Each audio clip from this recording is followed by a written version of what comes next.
ఈరోజు మన కిచెన్లో క్యారెట్ హల్వాని ఎలా చేయాలో చూద్దాము. క్యారెట్ హల్వాని చేయడం రాని వాళ్ళు ఈ ప్రాసెస్లో ఒక్కసారి చేసి చూడండి, నోట్లో వెన్నపూసలా కరిగిపోతుంది.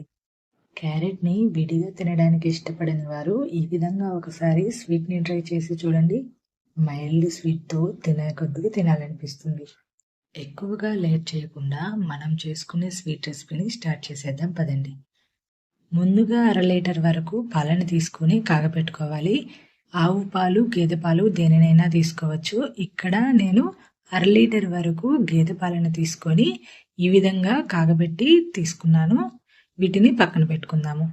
1 కిలో వరకు క్యారెట్ని ఇలా చూపించిన విధంగా పీల్ చేసుకోవాలి. ఇలా పీల్ చేసుకోవడం వలన పైన ఏదైనా డస్ట్ పార్టికల్స్ ఉంటే పోతాయి. ఇలా చూపించిన విధంగా తురుముకోవాలి. క్యారెట్ని ఈ విధంగా పీల్ చేసుకున్న తర్వాత 2 వైపులా ఉన్న కొనాలని కట్ చేసుకోవాలి. ఇలా కట్ చేసుకున్న తర్వాత వీటిని వాష్ చేసుకోవాలి. ఒకవేళ క్వాంటిటీ ఎక్కువగా చేసుకోవాలి అనుకుంటే ఇదే క్వాంటిటీని డబల్ ఆర్ త్రిబుల్గా వేసుకొని రెసిపీని చేసుకోవచ్చు. మనం తీసుకున్న క్యారెట్కి 1/2 లీటర్ పాలు అనేవి పర్ఫెక్ట్గా సరిపోతాయి. ఇప్పుడు క్యారెట్ని 1-2 సార్లు శుభ్రంగా కడిగి తీసుకోవాలి.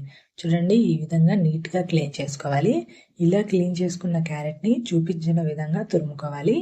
మరీ చిన్నగా కాకుండా మరీ పెద్దగా కాకుండా మీడియంగా తురుముకుంటే సరిపోతుంది. చూడండి, ఇలాగా మీడియంగా ఉండే సైజులో తురుముకోవాలి. క్యారెట్ని తురుముకోవడం కుదరని వారు క్యారెట్ని చిన్న చిన్న ముక్కలుగా కట్ చేసి మిక్సీ జార్లో వేసి బరకగా గ్రైండ్ చేసుకున్నా సరిపోతుంది. చూడండి, ఈ విధంగా తురుముకోవాలి. క్యారెట్ అంతా ఈ విధంగా తురుముకొని తీసుకుందాము. ఈ విధంగా గ్రేట్ చేసుకోవాలి. ఇలా గ్రేట్ చేసుకుంటే మన రెసిపీ అనేది పర్ఫెక్ట్గా వస్తుంది. ఇప్పుడు దీనిని పక్కన పెట్టుకుందాము. స్టవ్ ఆన్ చేసి ప్యాన్ పెట్టుకొని 2 స్పూన్ల వరకు నెయ్యిని వేసుకోవాలి. నెయ్యిని ఎక్కువగా ఇష్టపడేవారు మరొక స్పూన్ వరకు నెయ్యిని యాడ్ చేసుకోవచ్చు. ఇలా 2 స్పూన్ల వరకు నెయ్యిని వేసుకున్న తర్వాత నెయ్యిని కొద్దిగా కరగనివ్వాలి. మరీ ఎక్కువగా వేడవ్వకూడదండి, కొద్దిగా కరిగితే సరిపోతుంది. ఇలా కొద్దిగా వేడెక్కిన తర్వాత మనం తురుముకున్న క్యారెట్ని వేసుకుందాము. క్యారెట్ని వేసుకున్న తర్వాత ఫ్లేమ్ని లో ఫ్లేమ్లోకి సెట్ చేసుకొని అంతా ఒకసారి మిక్స్ చేసుకోవాలి. ఇలా లో ఫ్లేమ్లోకి సెట్ చేసుకోవడం వలన క్యారెట్ అనేది అంటుకోకుండా ఉంటుంది. అంతా ఒకసారి మిక్స్ చేసుకున్న తర్వాత మూతపెట్టి లో ఫ్లేమ్లో మధ్య మధ్యలో కలుపుకుంటూ క్యారెట్ని మగ్గించుకోవాలి. క్యారెట్ అనేది ఇలా ప్యాన్ నుండి సపరేట్ అయ్యేంత వరకు మగ్గించుకోవాలి. ఒకవేళ ఇలా సపరేట్ అవ్వడం తెలియడం లేదు అంటే నెయ్యి అనేది బయటికి వచ్చేంత వరకు క్యారెట్ని మగ్గించుకుంటే సరిపోతుంది. ఇప్పుడు కాగబెట్టి చల్లార్చిన పాలని కొద్ది కొద్దిగా వేసుకుంటూ మిక్స్ చేసుకోవాలి. ఒకేసారి పాలను వేసుకుంటే పాలు విరిగిపోతాయి. సో క్యారెట్లోకి కొద్ది కొద్దిగా పాలని యాడ్ చేసుకుంటూ మిక్స్ చేసుకోవాలి. మనం కాచి చల్లార్చిన పాలని కొద్ది కొద్దిగా వేసుకుంటూ మిక్స్ చేసుకుంటూ ఉండాలి. ఇలా పాలను వేసి మిక్స్ చేసుకునేటప్పుడు ఫ్లేమ్ని మీడియం టు హై ఫ్లేమ్లోకి సెట్ చేసుకొని మిక్స్ చేసుకుంటూ ఉంటే మన క్యారెట్ హల్వా అనేది క్రీమీగా వస్తుంది. పాలని ఇలా కొద్ది కొద్దిగా వేసుకుంటూ మరిగించుకుంటే క్రీమీ టెక్స్చర్తో చాలా బాగుంటుంది.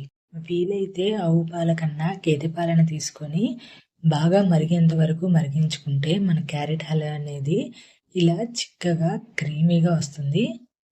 పాలు అన్నీ క్యారెట్లోకి ఇంకిపోయేంత వరకు కుక్ చేసుకున్న తర్వాత దీనిలోకి 150 గ్రాముల వరకు పంచదారను వేసుకోవాలి. సుమారు 1 కప్పుకి కొద్దిగా తక్కువగా వేసుకుంటే సరిపోతుంది. ఇలా వేసుకున్న తర్వాత అంతా ఒకసారి మిక్స్ చేసుకోవాలి. పంచదార వేసుకున్న తర్వాత పంచదార అనేది కరిగి కొద్దిగా వాటర్గా అవుతుంది. కానీ కొద్దిసేపు ఉడికించుకున్న తర్వాత ఇలా చిక్కగా అవుతుంది. ఈ స్టేజ్ వరకు ఉడికించుకుంటే సరిపోతుంది. మరీ ఎక్కువసేపు కుక్ చేసుకుంటే ముద్దలాగా అవుతుంది. సో ఈ స్టేజ్ వరకు కుక్ చేసుకుంటే సరిపోతుంది. ఇప్పుడు దీనిలోకి 8 నుండి 10 వరకు జీడిపప్పు పలుకులను వేసుకోవాలి. అలానే 3 యాలకులను ఇలా దంచి వేసుకోవాలి. జీడిపప్పు యాలకుల పొడిని వేసుకున్న తర్వాత 1 చిటికెడు వరకు ఉప్పును వేసుకోవాలి. ఇలా ఉప్పును వేయడం వలన మనం చేసుకున్న క్యారెట్ హల్వా టేస్ట్ అనేది మరింత పెరుగుతుంది. ఉప్పుని మరీ ఎక్కువగా వేయకూడదండి, 1 చిటికెడు వేసుకుంటే సరిపోతుంది. ఇక్కడ ఉప్పు వేయడం తెలియని వాళ్ళు ఉప్పు వేయడం స్కిప్ చేసేయచ్చు. ఇలా ఉప్పు వేసుకున్న తర్వాత ఒకసారి మిక్స్ చేసుకొని 1 స్పూన్ వరకు నెయ్యిని వేసుకోవాలి. నెయ్యిని వేయడం వలన తినేటప్పుడు కమ్మని ఫ్లేవర్ తెలుస్తుంది. ఇది 1 నుండి 2 రోజుల వరకు విడిగా అయితే ఉంటుందండి. ఫ్రిడ్జ్లో అయితే వారం వరకు స్టోర్ చేసుకోవచ్చు. మరి మీరు కూడా ఈ రెసిపీని ట్రై చేస్తారు కదా, ట్రై చేసి ఎలా వచ్చిందో నాకు చెప్పండి. ఇటువంటి మరిన్ని interesting and tasty sweet recipes కోసం నా ఛానల్ని సబ్స్క్రైబ్ చేయండి. Thanks for watching.